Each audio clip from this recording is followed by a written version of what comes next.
بشكل مفاجئ أول رد رسمي من إيران على المغرب غير متوقع.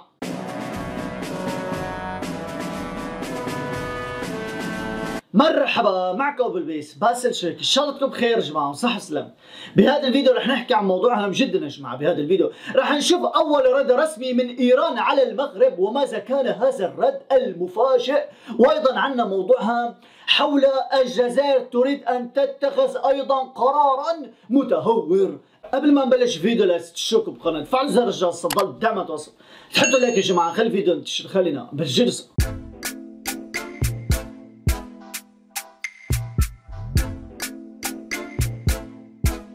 قبل ما نبتدي الفيديو شوفوا هاي الصورة يا جماعة.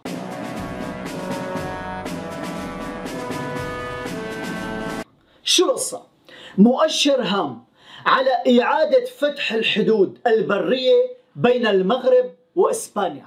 شرعت السلطات المحلية في مدينة الناظور في إزالة الحواجز الأسمنتية على الحدود الرابطة بين بني نصار ومليليا المحتلة من الجانب المغربي. وتزامن هذا الإجراء مع المكالمة الهاتفية التي أجراها وزير الخارجية المغربي ناصر بوريطة مع نظيره الإسباني خوسيه مانويل.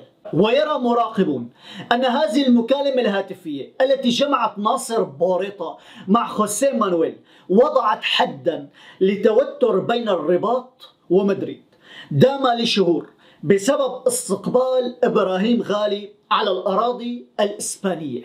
وجدير بالذكر أن رئيس الحكومة الإسبانية كان قد أعلن عن رغبته بإعادة العلاقات بين البلدين إلى سابق عهدها. ما نراه الآن هو مؤشر هام على إعادة فتح الحدود البرية بين المغرب وإسبانيا، على ما يبدو بأن ناصر بوريطة بهذا الاتصال الهاتفي قد وضع النقاط على الحروف مع خوسيه مانويل.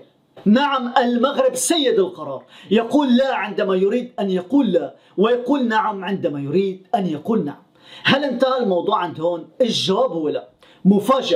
مفاجأة من بريطانيا.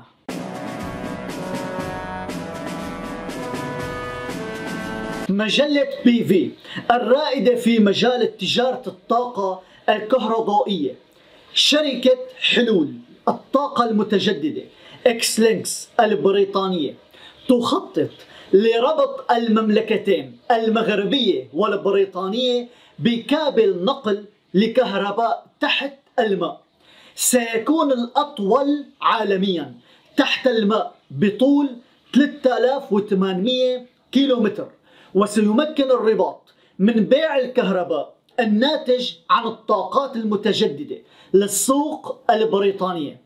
إجمالي الطاقة سيتكون من 7 جيجا واط من الطاقة الشمسية و3.5 جيجا واط من طاقة الرياح.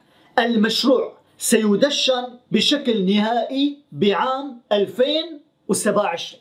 أهلا وسهلا بالعلاقات المغربية البريطانية. ما نراه الآن مشروع ضخم جدا، الكهرباء تحت الماء تربط المملكتين المغربية والبريطانية. اكتبوا لنا بالتعليقات شو رايكم بهذا الخبر من بريطانيا.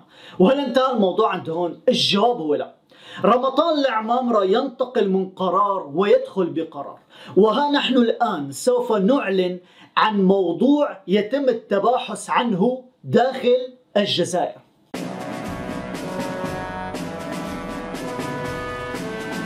عاجل، الجزائر تدرس رسميا إغلاق المجال البحري مع المغرب. لا حديث بين النظام الجزائري سوى الخطوات التي يتخذوها والقرارات التي يتخذوها على المغرب، بل ذهبوا بعيدا إلى التبشير بقرب إصدار لقرار جديد يقضي بإغلاق المجال البحري الجزائري في وجه السفن المغربية بعد إغلاق المجال الجوي في وجه الطائرات المغربية. وتتابع الجزائر بأن هناك خسائر اقتصادية كبيرة للمغرب، وخاصة بعد الخطوات التي تتخذها الجزائر، في حين أن القوانين الدولية تضمن سلامة الملاحة البحرية والجوية كونيا. ما نراه الآن بأن الجزائر تدرس قرار، وهو أيضا إغلاق المجال البحري على المغرب. باختصار ما نراه الآن، من يقول بأن هناك خسائر اقتصادية تصيب المغرب جراء هذه القرارات المتهورة فهو إما من كوكب عطارد أو هو جاهل ولا يعلم ماذا يحدث. اقتصاديا لا يمكن أن تضر بدولة متعها الله بواجهتين بحريتين طولهما 3500 كيلومتر وأكثر، وبموقع جغرافي استراتيجي يراه العالم نقطة وصل بين القارات. العمامرة يظن بأن هذه القرارات التي يتخذها تشكل خسائر اقتصادية للمغرب، وهذا الكلام عاري عن الصحة تماما. يجب علينا أن نشكر العمامرة والجزائر لأنهم قاموا بحملة ترويجية كبيرة جدا للخطوط الملكية المغربية. نعم، الخطوط الملكية المغربية اليوم أصبحت حديث جميع القنوات العالمية. منذ ليلة أمس إلى هذه الساعة العالم من شرقه إلى غربه يتكلم بموضوع واحد فقط، وهو الخطوط الملكية المغربية. نقول حسبنا الله ونعم الوكيل، ولا حول ولا قوة إلا بالله. يريدون إغلاق المجال الجوي والبحري والبري، والشعب الجزائري يختنق. كان الله معكم ونحن قلوبنا معكم. ونقول للعمامرة ابتعد عن هذه القرارات المتهورة. نعم، العمامرة اليوم يقود البلاد إلى حالة من الضياع، إلى حالة من الانهيار، وليس له دراية. هل انتهى الموضوع عند هون؟ الجواب هو لا. إيران ترد رسميا على المغرب.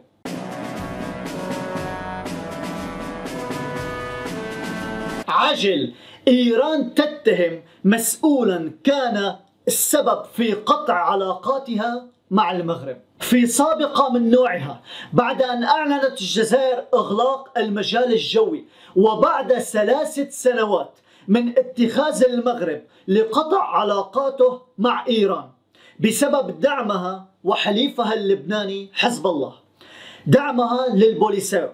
لا تزال إيران تحاول الدفاع عن نفسها، إذ اختارت هذه المرة توجيه اتهامات إليه. خرج أمير موسوي الدبلوماسي الإيراني والملحق الثقافي السابق في السفارة الإيرانية في الجزائر، والذي وجهت إليه أصابع الاتهام بكونه الوسيط بين حزب الله والبوليساريو الانفصالية، ليتهم المغرب بافتعال الأزمة مع إيران لإرضاء أطراف عربية. ووجه موسوي في حوار له أجراه منذ ساعات قليلة مع قناة الميادين اتهامات إلى المغرب بالمشاركة في اجتماع مع الدول العربية شهرا قبل قطع العلاقات مع إيران.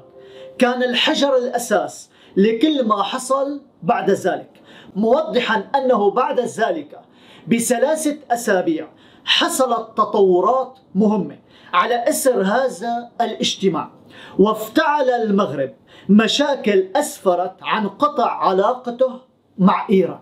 موسوي الذي كان ملحقا ثقافيا في السفارة الإيرانية في الجزائر آنذاك اتهم المغرب بافتعال الأزمة وخلق مسرحية مساندة حزب الله لجبهة البوليساريو الانفصالية تمهيدا لقطع العلاقات مع إيران، مدعيا أنه طوال فترة وجوده في الجزائر لم يأتي أي عنصر من حزب الله إلى الجزائر. وأثار هذا الخروج المفاجئ للدبلوماسي الإيراني عددا من التساؤلات لدى الجزائريين حول الدور الذي ظل يلعبه داخل بلده، وفيه الظاهر الذي استفزهم، وفيه الخفي الذي توصلت إليه السلطات الجزائرية أو كانت تغض الطرف عنه حتى استفحل الوضع.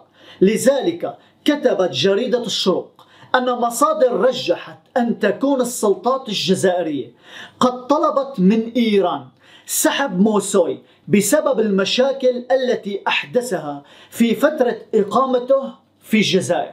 ونهى كلامه الدبلوماسي الإيراني قائلا بالنسبة لقرار الجزائر بإغلاق المجال الجوي إن الجزائر دولة سيادية وقرارها سيادي. ما نراه الآن بأن إيران وبعد 3 سنوات من أن أعلن المغرب قطع علاقته مع إيران تأتي اليوم لتتهم مسؤولا كان السبب في قطع علاقاتها مع المغرب.